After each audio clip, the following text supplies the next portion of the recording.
तो दोस्तों ये है आपका एक्सरसाइज 9.1 का क्वेश्चन नंबर 12, जिसमें क्या कहा गया है। 7 मीटर ऊंचे भवन के शिखर से एक केबल टावर के शिखर का उन्नयन कोण 60 डिग्री है और इसके पाद का अवनमन कोण 45 डिग्री है। टावर की ऊंचाई आपको ज्ञात करनी है। ठीक है, तो चलिए इसमें क्या करते हैं। सबसे पहले इस तरह के क्वेश्चंस में हमें डायग्राम बनाना आना चाहिए। ठीक है, तो हमें डायग्राम अगर हम बना पाते हैं तो इन क्वेश्चनों को आसानी से सॉल्व कर पाएंगे। ठीक, 7 मीटर ऊंचे भवन के शिखर से केबल टावर के शिखर का उन्नयन कोण 60 डिग्री है। ठीक, तो इन्होंने क्या किया, मैंने क्या किया, एक भवन बना लिया 7 मीटर का और एक केबल टावर बना लिया।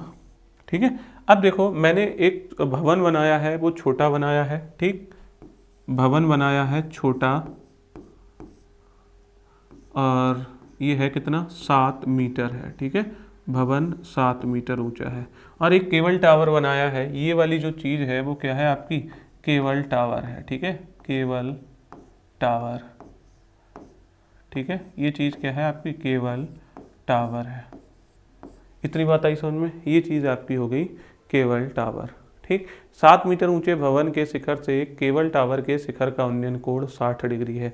मैंने भवन छोटा और केबल टावर बड़ा क्यों बना लिया, क्योंकि भाई आप क्या करोगे, आप देख रहे हो 7 मीटर ऊंचे भवन के शिखर से, आप इसके शिखर से देख रहे हो, केबल टावर के शिखर को देख रहे हो और तब उन्नयन कोण बन रहा है। उन्नयन कोण का मतलब हमने क्या बता रखा है, उन्नयन कोण हमेशा नीचे से ऊपर की ओर देखोगे तब बनेगा। ठीक है, तो अगर आप नीचे से ऊपर की ओर देख रहे होगे तो इसका मतलब ये वाली चीज़ बड़ी होगी, ये वाली चीज़ क्या होगी, छोटी होगी। ठीक है, तो ये आपका यहाँ पे, ये आपकी क्या होगी, नीचे से ऊपर की ओर देख रहे होगे, ये दृष्टि रेखा हो गई, ये आपकी क्या हो गई, दृष्टि रेखा हो गई। ठीक है, दृष्टि रेखा हो गई।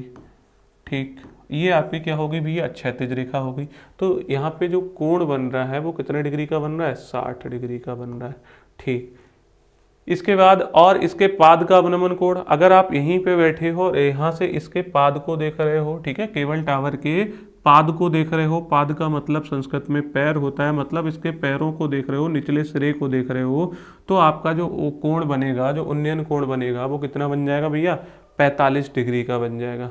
ये वाली चीज़ आपको कितनी दे रखी है, 45 डिग्री दे रखी है। ठीक है, 45 डिग्री हो जाएगी। ठीक, और ये क्या हो जाएगा, अवनमन कोण। तो अवनमन कोण को हमने यहाँ पे क्यों लिखा, देखो भाई अवनमन कोण कहाँ होगा, आप ऊपर से देख रहे हो, कहाँ, नीचे की ओर देख रहे हो, इसके पाद बिंदु को देख रहे हो, तो आपका क्या बनेगा, ये आपकी दृष्टि रेखा और ये चीज़ आपकी क्या हो जाएगी, क्षैतिज रेखा। दृष्टि रेखा और क्षैतिज रेखा के बीच जो कोण बनता है, अगर आप ऊपर से देख रहे हो तो वो अवनमन कोण हो जाएगा। अगर आप ऊपर की ओर देख रहे हो तो क्या बन जाएगा, उन्नयन कोण। ठीक है, आपके जो क्या नाम है, जो उन्नयन और अवनमन कोण बनते हैं वो दृष्टि रेखा और क्षैतिज रेखा के बीच में बनते हैं। तो अगर आपकी क्षैतिज रेखा नीचे है और दृष्टि रेखा ऊपर है तो आपका बनेगा उन्नयन कोण। क्षैतिज रेखा अगर आपकी ऊपर है, दृष्टि रेखा अगर आपकी नीचे है तो क्या बनेगा, आपका अवनमन कोण बनेगा। ठीक है, तो ये वाला डायग्राम आपको इतना समझ आ गया होगा। एक बार हम इस डायग्राम को थोड़ा सा और देख लेते हैं। ठीक है, क्या करेंगे, 7 मीटर ऊंचा भवन, 7 मीटर ऊंचा भवन, और इस भवन को हम नामकरण करते हुए चलते हैं कि भाई भवन हमारा क्या हो जाएगा, ए बी हो जाएगा। ठीक, केबल टावर, ये आपका केबल टावर है तो ए बी, इसको केबल टावर को आप बोल दो भैया ये सी डी केबल टावर हो गया। ठीक है, उन्नयन कोण 60 डिग्री है और इसके पाद का अवनमन कोण 45 डिग्री है। टावर की ऊंचाई ज्ञात कीजिए। इस पॉइंट, एक पॉइंट हमारा और बन रहा है, इसको हम क्या कह देते हैं, ये ई हो जाएगा। ठीक है, क्लियर है इतना। तो सबसे पहले अगर हम बात करें, हमें दिया क्या क्या है वो चीज़ हम लिख लेते हैं। सबसे पहले हम बात करते हैं, इसके हल में चलते हैं और हल करेंगे तो हमको क्या मिलेगा, देखो भवन की ऊंचाई हमने इसमें, हमारा जो डायग्राम है उसमें हमने जो भवन है, भवन को क्या चीज़ निरूपित कर रही है, ए बी। ठीक है, भवन को क्या निरूपित कर रहा है, ए बी, और ए बी आपका है कितना जी, 7 मीटर है। ए बी आपका कितना है, 7 मीटर है। ठीक, पहली चीज़।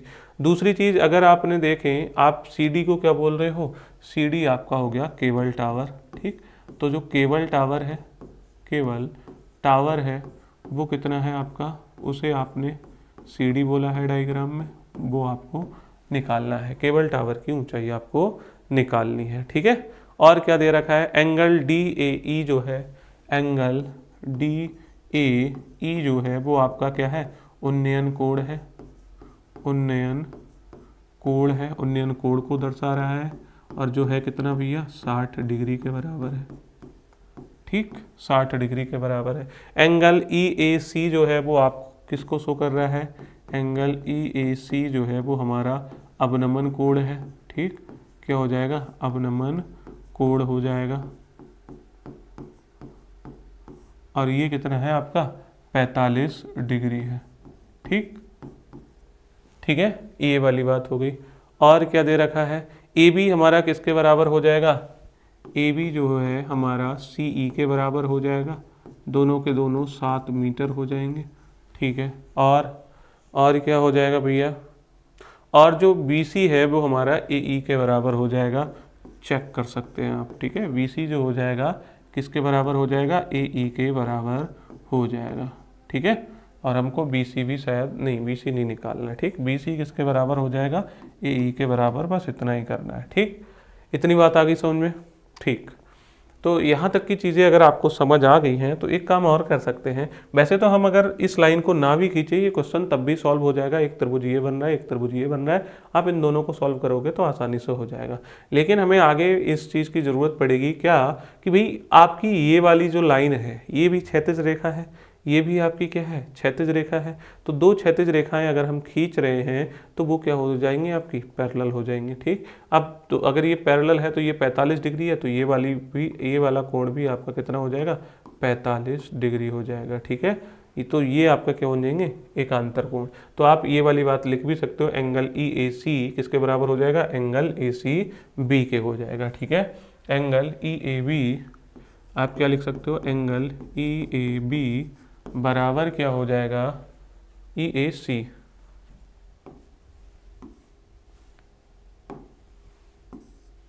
एंगल ई ए सी बराबर हो जाएगा किसके, एंगल ए सी बी के। ठीक है, एंगल ए सी बी के। ठीक, तो ये दोनों के दोनों कितने हो जाएंगे, 45 डिग्री के हो जाएंगे। अब हम चलते हैं अपने त्रिभुजों में। ठीक है, तो त्रिभुज हमें पहचान करनी है। तो अब देखो ये वाला, एक तो हम इस वाले त्रिभुज को सॉल्व करेंगे और एक इस वाले त्रिभुज को। अगर हम ये वाला त्रिभुज नहीं बनाते तो हम इस वाले त्रिभुज को ही सॉल्व करके इस क्वेश्चन को आसानी से कर सकते थे। फिलहाल हम कर रहे हैं त्रिभुज ए डी ई में। ठीक है, तो क्या करेंगे, त्रिभुज ए डी ई में, त्रिभुज ए डी ई में। तो त्रिभुज ए डी ई में क्या करोगे, त्रिभुज ए डी ई में अगर आप देखोगे तो आप क्या करोगे, tan 60 लगा दोगे। क्यों, क्योंकि भाई इसका तो कोई रोल ही नहीं है, आपको डी ई की वैल्यू चाहिए और आपको ए ई की वैल्यू यहाँ पे मिल जाएगी। और ए ई किसके बराबर है, बी सी के बराबर है। तो एक तरीके से कॉमन चीज़ क्या हो गई, ये ए ई कॉमन चीज़ हो गई। देखो इस वाले त्रिभुज में भी है ये चीज़ और इस वाले त्रिभुज में भी है।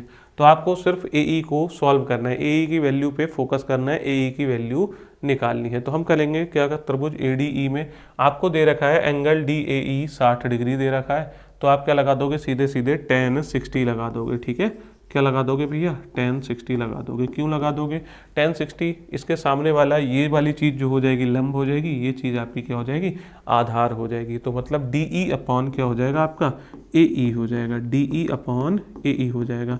अब देखो tan 60 की वैल्यू अगर हम बात करें तो कितना है भैया, √3 है। डी ई अगर आप देखोगे तो डी ई को डी ई रहने दो और ई को ए ई ही रहने दो, डी ई अपॉन ए ई रहने दो। ठीक, तो ये आपका कितना आ जाएगा, √3 ए ई आ जाएगा। इतनी बात आ गई समझ में, ये आपका डी ई हो गया और इसको आप क्या कह सकते हो, समीकरण नंबर 1 बोल सकते हो। ठीक, इतनी बात आ गई समझ में। अगला चलते हैं, एक त्रिभुज आपको दिख रहा होगा, त्रिभुज ABC। वैसे हम त्रिभुज ABC को सॉल्व कर लेते तो ज़्यादा आसान हो जाता हमारे लिए। ठीक, वैसे अभी टफ अभी भी नहीं है, इतना काम हमें तब भी करना पड़ता। त्रिभुज ABC में, त्रिभुज ABC में हम क्या करेंगे, tan 45 लगा देंगे। क्या करेंगे भैया, tan 45 लगा देंगे। क्यों लगा देंगे भाई, देखो त्रिभुज ABC में अगर गौर से देखो, ये वाली चीज़ आपको दे रखी है, तो ये वाली चीज़ दे रखी है, ये कोण दे रखा है, ये वाली चीज़ आपको निकालनी है। तो ये चीज़ आपका क्या है, लंब है और ये चीज़ क्या है, आपका आधार। ठीक है, tan 45 कितना हो जाएगा भैया, AB अपॉन कितना हो जाएगा, BC। ठीक है, tan 45 की अगर हम बात करें, इसका मान होता है 1। AB आपका कितना हो गया, AB आपका 7 मीटर हो गया। BC आपका ये रहा, तो BC एकम क्या हो जाएगा, BC हो जाएगा, और BC आपका कितना आ जाएगा, 7 मीटर आ जाएगा। ठीक, BC बराबर आपने 7 मीटर निकाल लिया। इस BC की जो वैल्यू है, BC अगर आपका ये 7 मीटर है तो इसका मतलब ये वाली चीज़ AE भी 7 मीटर है, क्योंकि BC किसके बराबर है, आपका AE के बराबर है, और BC अभी हमने निकाला कितना है, 7 मीटर के है। तो अतः तो हम क्या कर सकते हैं, समीकरण जो एक है हमारी ना, समीकरण एक, ये हमें इसमें DE की वैल्यू, ठीक है, AE की वैल्यू यहाँ पे रख देनी है। समीकरण एक में AE बराबर 7 मीटर रखने पर, ठीक है, 7 मीटर रखने पर AE बराबर जैसे ही हम 7 मीटर रखेंगे तो DE की वैल्यू आप निकाल पाएंगे, कितनी हो जाएगी, DE बराबर इन्होंने कितना बोला है, AE इंटू √3 है। AE आपका 7 रखना है तो 7 √3 मीटर आ जाएगा। ठीक है, तो आपका AE जो आ गया वो कितना आ गया, 7 √3 मीटर आ गया AE। ठीक, अच्छा हमको करना क्या था, हमको इसमें टावर की ऊंचाई ज्ञात करनी थी। तो टावर की ऊंचाई आपको DE मिल गया, CE, DE आपको निकालना था, तो DE की वैल्यू आपने निकाल ली 7 √3 मीटर। जैसे ही आपको DE की वैल्यू मिल गई तो आप क्या कहोगे, CD। अतः टावर की ऊंचाई यहाँ पे लिखोगे, अतः जो टावर है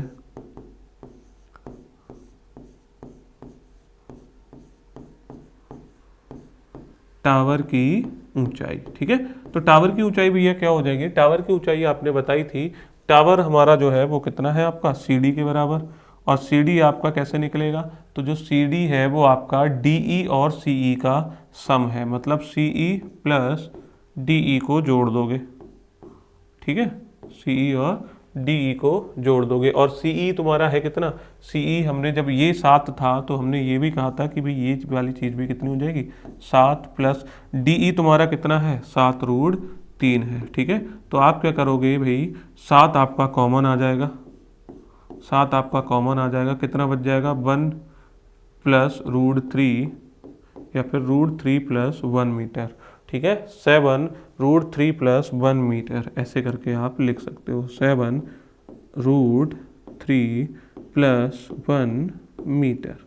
ठीक है भैया, तो ये आपका क्या हो जाएगा, इस सवाल का आंसर हो जाएगा, आपका टावर जो हो जाएगा 7 ब्रैकेट √3 प्लस 1 मीटर हाइट का हो जाएगा। ठीक है, तो उम्मीद है ये क्वेश्चन भी आपको समझ आ गया होगा। ठीक है, तो मिलते हैं हम अपने नेक्स्ट वीडियो में।